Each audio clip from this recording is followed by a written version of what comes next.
Vous avez des oreilles, nous avons des podcasts. Bonjour à toutes et à tous, je suis Stéphane de la médiathèque de Rumilly et vous écoutez Choyez vos oreilles qui vous fait explorer l'univers toujours plus vaste du podcast. Chaque semaine, je fouille nos rayons virtuels pour vous conseiller 3 podcasts sur un thème particulier. Avril, en Haute-Savoie, c'est le mois du festival Petit Patapon. C'est un festival itinérant pour les enfants de 0 à 6 ans. Théâtre, littérature, cinéma ou jeux, tout est fait pour accompagner les plus petits dans la découverte artistique. La médiathèque fait partie du festival et organise des ateliers, propose des histoires et des rencontres pour les enfants et leurs parents. Et notre épisode de la semaine, le 13e, s'intéresse justement aux parents.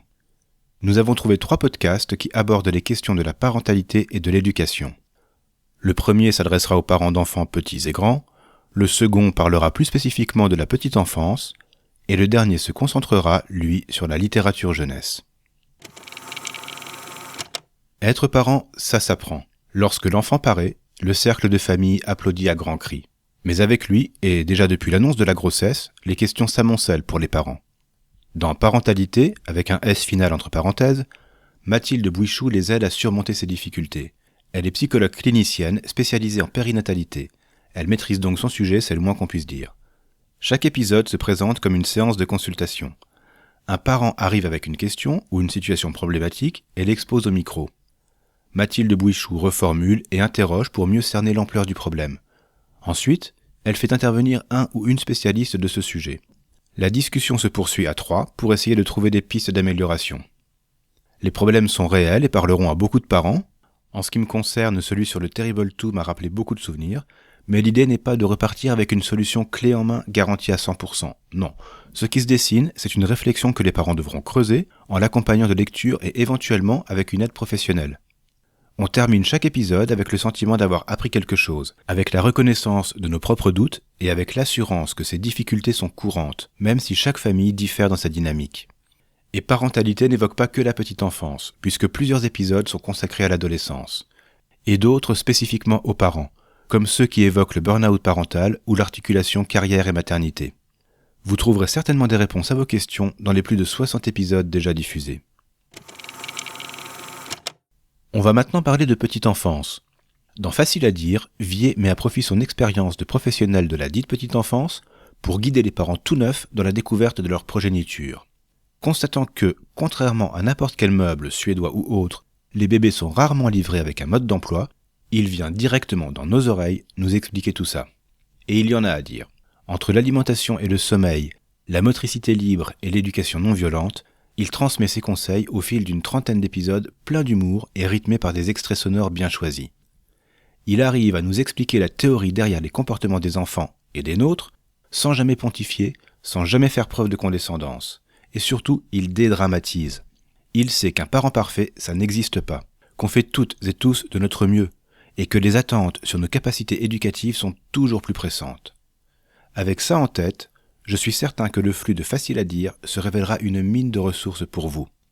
Surtout que Vier ne se contente pas de parler de son expérience personnelle, il partage aussi avec nous ses lectures, avec les liens pour approfondir nous-mêmes ce qu'il évoque dans ses épisodes. Et s'il s'est fait plus silencieux sur les ondes ces derniers temps, il a une bonne raison. Il a maintenant la chance de pouvoir mettre directement en pratique ses propres conseils. Parmi toutes les choses qu'on aime bien en bibliothèque, il y a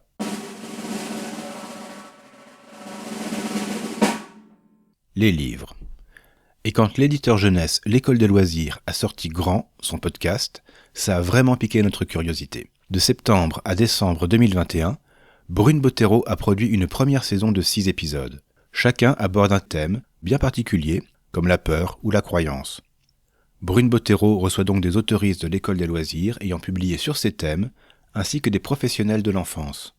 Leurs interventions s'entremêlent, rythmées par des lectures d'extraits de livres ou d'albums. On y apprend beaucoup sur le rapport des enfants aux livres et à la lecture, même quand ils ne lisent pas encore eux-mêmes. Il n'est pas tant question ici de recommandations de lecture que de nous inviter à repenser la façon dont nous lisons aux enfants. Que la lecture est, comme beaucoup d'autres choses, un terrain d'expérimentation autant qu'un moment où l'imagination doit prendre son envol. Lire n'est pas anodin, c'est vrai. Après avoir écouté Grand, vous ne lirez certainement plus de la même manière, mais, j'en suis sûr, avec encore plus de plaisir.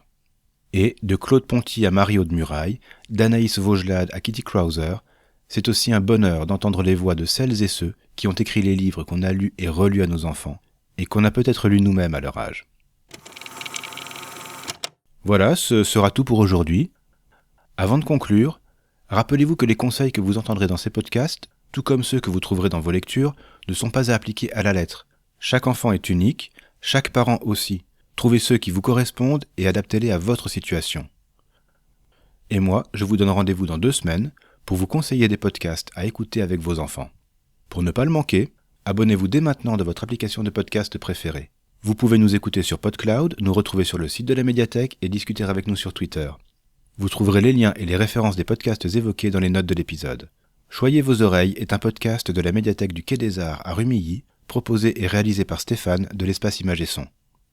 À la semaine prochaine pour continuer à choyer vos oreilles. Et voici l'indice pour deviner le thème du prochain épisode.